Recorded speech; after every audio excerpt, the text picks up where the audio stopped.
امام صاحب په علاقه کې یو سړی باید د شپې غله ورغله چې غله ورغلل غل سړی کور کې ګیر کاو ټول سامان یې یوړو هغه خو دو پېژندل د محلې خلک وو هغه ورته وایي که تا زمونږ پته وښوله او زمونږ نوم دې واخېسته او زمونږ پلارانو موږ دې خلکو ته یاد کړو که نه نو تا باندې د ښځه په درې طلاقه طلاق کړي شا به ووایي ګنې وجنو دي بس غریب مجبور و چې اوس مې وجني نو په تندر یې ولس صبح کې اوس وایي بس ټیک ده نه به ستاسو نوم بنالم وایي که دې زمونږ نوم پلار نوم موږ دې یاد کړو وایي ووایي هغه وایي یاره که تاسو ما یاد کړه تاسو مې چاته وښولې په ما ښځه په درېو طلاقو ته معلم ته یې وړو هماغه سړي ورسره په جومات کې ولاړم و چاته یې ښولې هم نه شو یا خدای یو ځل چې کوم ملا نه به تپوس کوه غله پېژنې ښې پېژن هر وخت ورسره میلاوېږم وښایه که نه څه یې ښولې چې ښځه رانه الوځي درې طلاقه یې راباندې مې لیدو ښځې له خارو والوته زه به څه کوم چا به علاج نه ورته امام ابو حنیفه صاحب ورته وایي دلته راشه وایي ما زه به درته مسله جوړه کړم امام صاحب بعضې مخالفې وګوره که نه امام صاحب الله ارامئ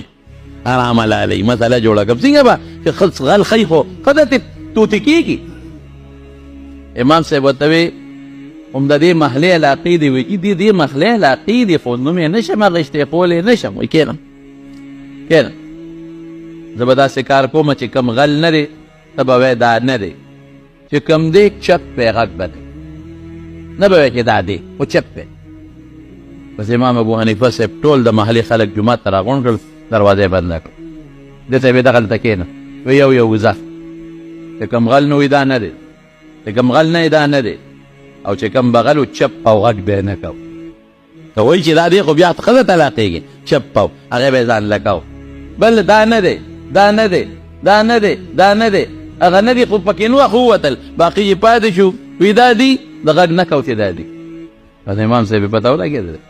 سړي راونیول پولیس ته حواله کړه خو چې دوه درې ډبې یې ورکړې یو غلا مونږ کړې دې ته هوښیار وی امام ابو حنیفه رحمت الله علیه ډېر زیات هوښیار یو ځای کې یو جنازه په سړک د پاسه پرته ده په روډ د پاسه امام صاحب پرې راغی لوی جنجال او جګړه جوړه ده هلکه څه چل دی وی پلار او زوی یو بل ته قسم خوړلی دی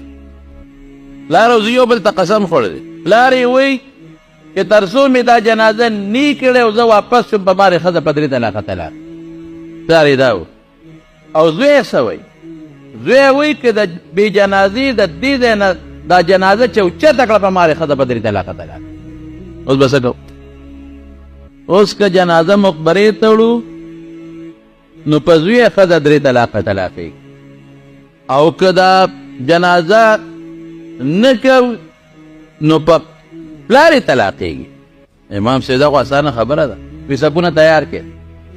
هم په اصله کې پیسپون تیار کړل ور مخکې شو جنازه به هم دلته و به جنازه یې په هغه ځای وکړ پلار ته یې ویې زه ستا جنازه وکړه جنازې نه مطابق جنازې نه بغیر کور ته لاړم ښځه په درې طلاقه طلاق هم به جنازې دې وکړه زه کور هم په هغه ځای جنازه وکړه او زوی ته یې ویې زه اوس مړی به اوس اوچت کړو مقبرې ته به یې اوس تا وایي چې مقبرې ته نی رسولې او ورسېدل په ما ښځه طلاق وي مقبرې ته رسول ګوره دې ته عقل وایي دې ته هوښیارتوب وایي زمونږ د پارسیوانان وایي یک من علم را 10 من عقل باید یو من علم له 10 من عقل پکار دی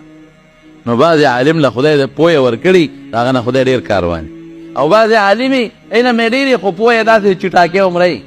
نو هغه دار شوف وایي هغه کار بل نی بې دې نه چې کله ملا پسې خبرې کوه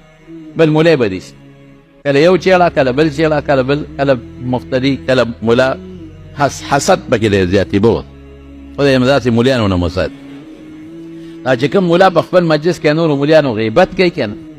یا د نیکانو خلکو غیبت کوي او په زړه کې د نورو ملیانو حسد یې حسد چې دا دې بل ملا له خدای ترقي ولې ورکړه دا ډېر ظالم ملا دی دا اکثر طالبانو ته د دې ملا نه سبق هم ووایه د په علم کې برکت نی او د په شاګردۍ کې برکت نی دا سپېرئ من عوامو ته وایو علماو سره حسد مه کوئ نو چې ملا د ملا سره حسد کوي وایه شیطان دی که نه بعضې مولیان په مجلس کې مولیانو پسې داسې خبرې کوي چې د مولیانو نه د خلکو ړه تور شي هماله راځي دا شیطان مولا دا د مولا نه خدای سات داسې مولا دې خدای مه جوړوه چې داسې مولا نه خدای جوړ کړي چې ستا په اړه کې بل مولا ته بل عالم ته حسد نی مینه یې مینه مسلمان ته په اړه کې مینه او نیک سړي ته په اړه کې مینه